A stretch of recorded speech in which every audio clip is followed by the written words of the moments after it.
Nataka niwahakikishie wana CCM na Watanzania, mabadiliko mengi sana yamefanyika. Hawana hoja, ndio maana nasema ni porojo. Naomba niwatajie baadhi ya mabadiliko yaliyofanyika. Rais wetu Dr. Samia Suluhu Hassan ni rais msikivu. Baada ya kusikia maoni ya wadau kufanyike marekebisho ya sheria ya uchaguzi na tume ya uchaguzi, aliunda kikosi kazi. Kikosi kazi ambacho kiliongozwa na Profesa Mkandala kikafanya kazi kwa mwaka mzima. Profesa akawaita vyama vyote vya siasa vitoe maoni. Vyama vyote vilienda kasoro Chadema. Wakasema sisi wakubwa, sisi hatuwezi kwenda kule kusikilizwa. Yaani ni kama watoto deko, wanataka kudeka. Sisi hatutaki. Mchakato ukaendelewa, maoni yakakusanywa, lakini pia wakamwomba Kinana wasikilize. Baadaye taarifa ikawasilishwa na mjadala ulikuwa, kwa sasa twendeni na marekebisho, kwa sababu katiba mpya sio jambo la mara moja. Katiba inahusisha wadau wengi, haki za binadamu, wafugaji, makundi mbalimbali, mambo mbalimbali. Lakini hawa katiba mpya wao ukiwaambia wanaangalia uchaguzi tu.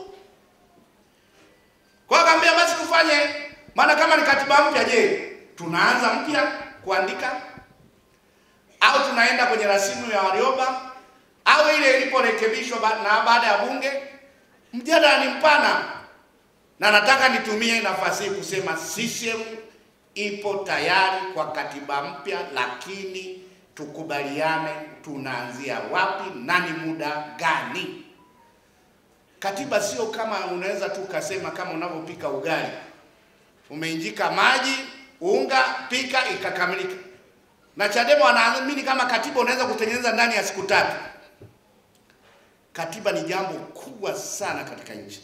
Linahusisha haki za binadamu, haki za makundi mbalimbali, mambo mengi, na wadau ni wengi, sio vyama vya siasa tu.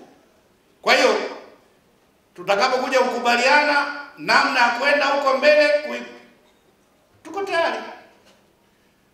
Lakini mabadiliko yaliyokwisha kufanyika baada ya kupelekwa bungeni, kamati ya bunge ya sheria ilipokea maoni ya watu 1702, na Chadema walipoona huko wameshindwa walikimbilia bungeni kwenda kwenye kamati kutoa maoni yao.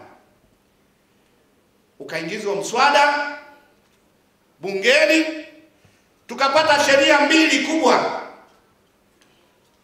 Sheria ya tume huru ya uchaguzi. Zamani ilikuwa inaitwa Tume ya Taifa ya Uchaguzi, sasa itaitwa Tume Huru ya Taifa ya Uchaguzi. Na uhuru wake unatokana na taratibu za kuwapata wajumbe wenyewe. Zamani rais alikuwa anateua tu wajumbe wa tume. Sasa hivi kwa mabadiliko ya sheria, watu wataomba kwa sifa. Kutakuwa na kamati ya usaili. Hiyo kamati itakuwa na jaji mkuu wa Tanzania, jaji wa Zanzibar, mwenyekiti wa tume ya haki za binadamu na wajumbe wengine. Kamati ya usaili, ile kamati ya usaili ndiyo ambayo itapeleka mapendekezo ya majina. Kama kumpata mwenyekiti wa tume, wanapeleka majina 3, rais achague. Na wajumbe wa tume atapatikana makamu mwenyekiti na wajumbe wengine. Kwa hiyo hayo ni mabadiliko, lakini lingine ni namna ya kumtoa mjumbe. Zamani rais alikuwa anaweza tu akasema huyu nimemtoa. Sasa hivi ni mchakato. kutakuwa na kamati maalum ipitie, itoe ushauri.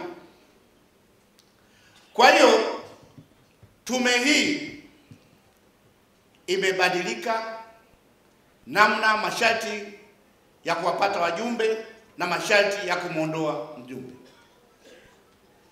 Lakini kukaundwa sheria nyingine ya uchaguzi kwa ajili ya urais wa bunge na madiwani.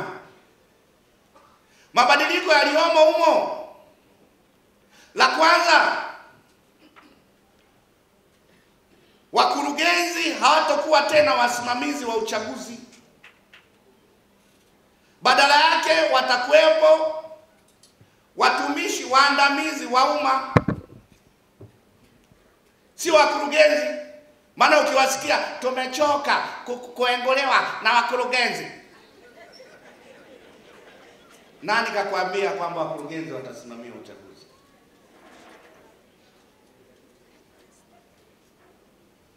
Haya, la pili, hakuna tena kupita bila kupingwa. Mkuu wa chuo cha Kilimanjaro Institute of Technology and Management kilichopo Mwenge, Dar es Salaam na chenye ithibati na usajili wa NACTVET namba REG/ANE/029 anapenda kuwatangazia ofa maalum wahitimu wote wa kidato cha 4 2024 kwa kozi mbalimbali zikiwemo computer application, ICT for beginners, CCTV camera, video production, graphics design pamoja na sales and marketing. Kozi hizi zitaanza tarehe 2 mwezi wa 12 kwa awamu ya kwanza na tarehe 6 mwezi wa 2025 kwa awamu ya pili. Pia muhula mpya wa masomo kwa kozi za IT, Hotel Management na Front Office utaanza tarehe 8 January 2025. Kwa maelezo zaidi piga simu namba 0766348652 au 0717816034. KITM, elimu na ujuzi kwa maendeleo ya uchumi.